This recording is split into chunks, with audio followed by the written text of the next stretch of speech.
sério de hoje vem com um assunto pautado pelos nossos telespectadores, pelos nossos seguidores nas redes sociais, um assunto que não preocupa mais a população, não nos preocupa mais por conta de termos profissionais bastante qualificados há algum tempo, ou melhor, há muito tempo aqui no país, mas é um assunto que necessita de cuidados especiais, que necessita que nós façamos todos os procedimentos a fim de que evitemos o diagnóstico do câncer, ou melhor, isso aí quem explica é o oncologista, Dr. Rodrigo Guedes, um dos nomes mais badalados hoje nessa área de oncologia, que vem a cada dia se aperfeiçoando mais, estudando, participando de discussões, de encontros, e nada mais do que este jovem, velho em conhecimento, maduro em conhecimento, para estar aqui conosco conversando sobre o câncer. Seja bem-vindo ao nosso programa. Obrigado por receber a gente com tanta gentileza, com tanto carinho. Doutor Rodrigo, uma das questões que a gente sempre aborda, nosso programa ele tem contígua, a gente faz hoje aniversário de 365 entrevistas desde a existência do programa, né? Quase 3 anos no ar. E a gente pauta saúde, educação, segurança, política, cultura, entretenimento, lazer. Temas diversificados. Temas diversificados. E tem um de que a gente necessita cada vez mais se aprimorar, que é a questão do câncer. Né? E eu, por ter a felicidade do convívio contigo, entendi e aprendi de que é necessário a gente não mais criar bicho de 7 cabeças, porque para tudo hoje tem uma prevenção ou tem uma solução. É isso? Um tratamento, né? Você foi muito feliz pela escolha desse dia de gravação, porque amanhã, que é dia 1º de outubro, começa o Outubro Rosa, que é o mês totalmente dedicado à prevenção do câncer de mama.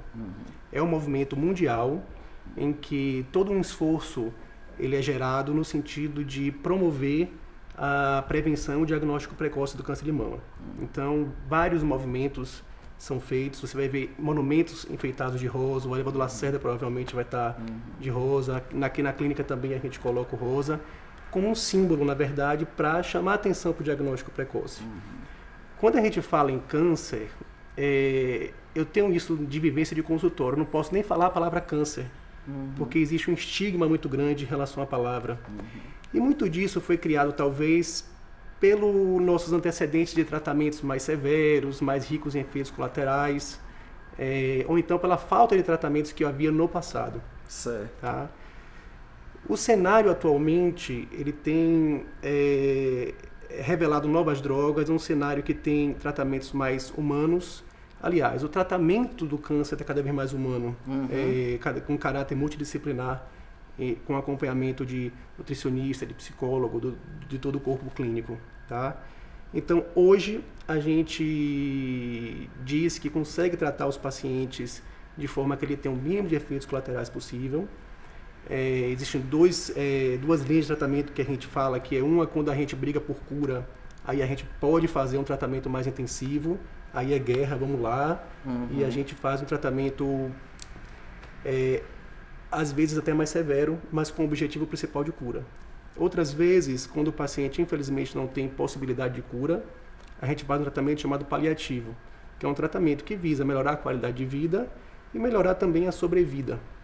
E a gente consegue fazer um tratamento com que os pacientes toquem sua vida normalmente. Tá? Isso que é muito importante.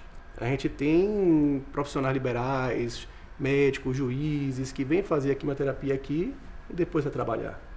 Então, isso acontece de fato.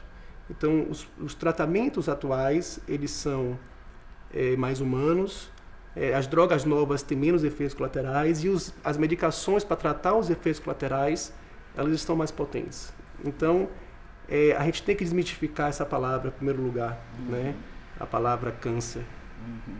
Né? E eu acho que os movimentos sociais, blogs de mulheres com câncer de mama, blogs de mulheres com linfoma, estão aí para elas mostrarem a cara e e mostrar que venceram essa patologia. Engraçado também que nós estamos comemorando os 20 anos de clínica esse ano, e uma campanha publicitária está sendo feita aqui em Salvador com ex-pacientes. Ah, tá, legal, legal. Eles botaram a cara no outdoor, falaram que o que eles amavam fazer, todos toparam, e tá aí estampando Salvador. Não são com modelos, são com ex-pacientes, mostrando que sim, é possível cura. Quando não é possível cura, é possível melhorar a qualidade de vida, melhorar a expectativa de vida.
Falar sério com Celso Coutrin também é capoeira, e eu garanto.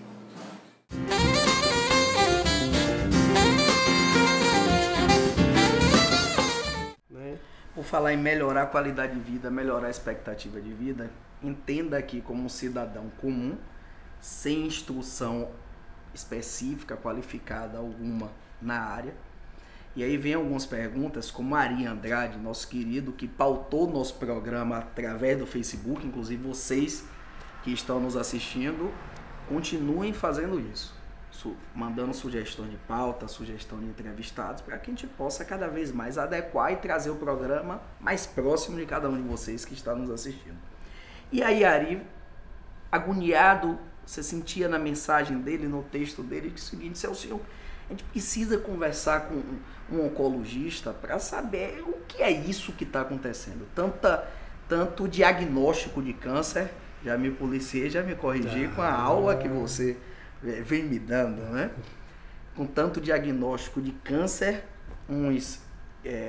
a maioria com sucesso absoluto, outros com a sobrevida extensa, mas tem hora determinada para tudo. E aí eu coloco como exemplo aqui Nestor Kirchner, a própria Cristina Kirchner, o Hugo Chaves, Dilma, Lula, agora Luiz Guxiquem. Como é isso? Existe esse pozinho que pode se jogar no ar e pegar câncer ou não? Bom, na verdade é o seguinte: existe realmente um aumento da incidência dos casos de câncer no mundo. No mundo, nos países industrializados, é a segunda principal causa de morte. Ela só perde para a doença cardiovascular. Tá? Então, e nas idades mais avançadas, a partir de 80 anos, é a principal causa de morte. Então, tem se aumentado realmente a incidência. Toda vez que a gente tem um câncer, pensando... primeira coisa, o que causou? Aí é uma pergunta de $1 milhão. Não é? Na verdade, sempre o que causa é um mix de coisas. Né? Tem obrigatoriamente componente genético associado. A hereditariedade é um dos principais fatores de risco de câncer.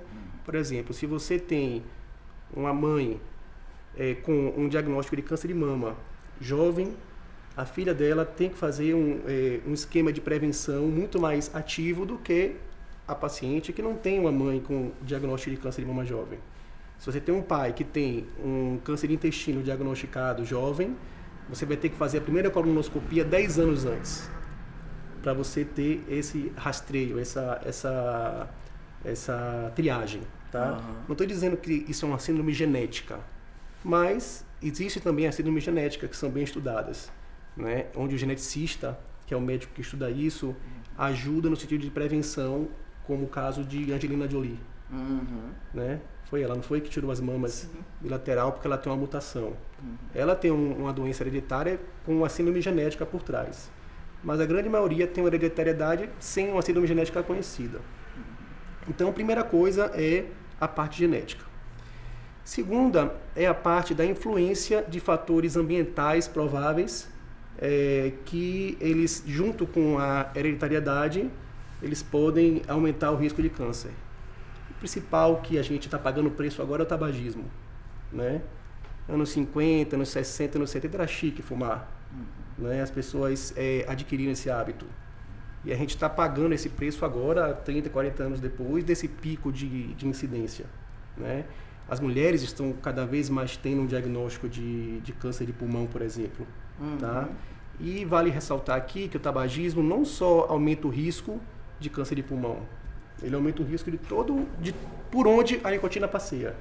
Ele aumenta o risco de tumores de cabeça e pescoço, de orofaringe, laringe, de pulmão, de bexiga, que é onde a nicotina é eliminada, de pâncreas.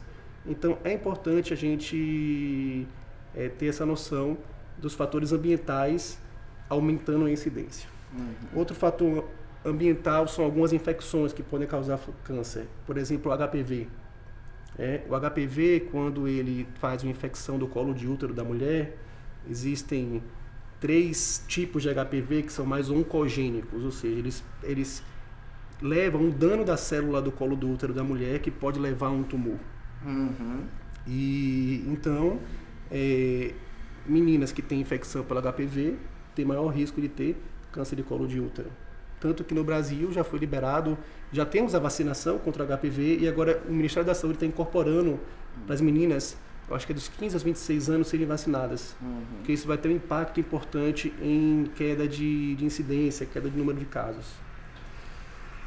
A gente sabe que também a parte de alimentação, que você está aí, você gosta dessa parte, a gente já conversou algumas vezes sobre isso. Estudos em relação à alimentação são difíceis de ser feitos, porque é uma coisa difícil de você controlar um estudo, né?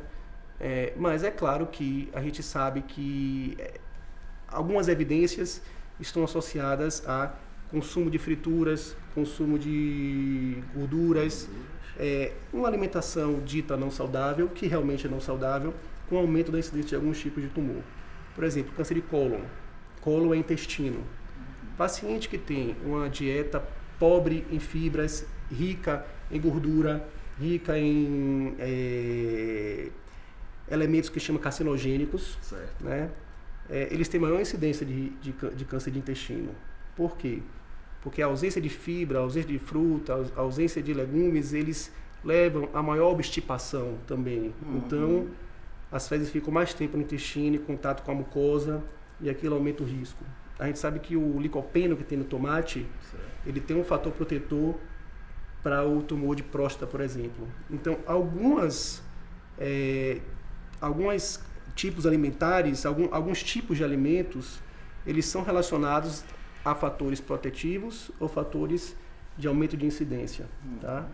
Mas, em geral, o que a gente norteia é haver um consumo racional de legumes, de fibras, de alimentação saudável, diminuir o consumo de carne vermelha, que também é associada ao câncer de intestino.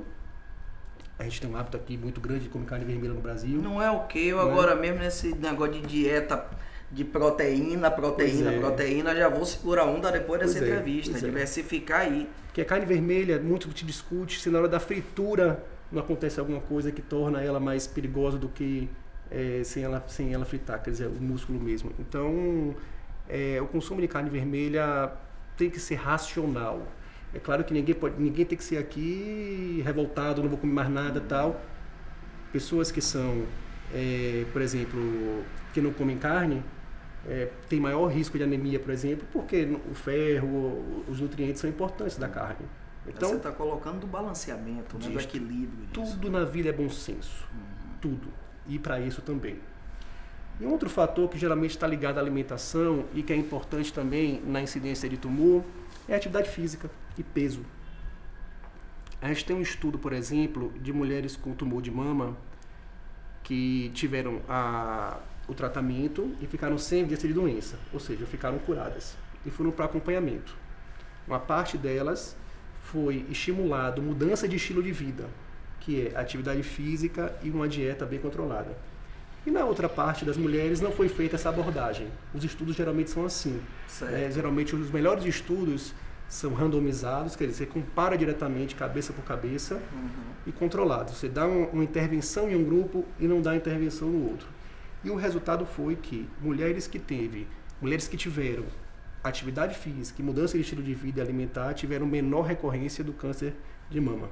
Portanto, atividade física para dentro de todo mundo. Se a gente já orienta com certeza isso no dia a dia, que dirá especificamente sobre essa questão. Com certeza. Né? Nossa aula tá fantástica porque aqui não é entrevista, é uma aula que a gente está recebendo de nosso querido oncologista Dr. Rodrigo Guedes. Vamos chamar o intervalo, porque no segundo bloco a gente está vindo com perguntas no naipe dessa da alimentação e vamos ver coisas assim que estão no dia a dia da gente, que a gente acha que é muito complexa, para vocês pode ser bobo, mas é o dia a dia nosso. A gente volta já já.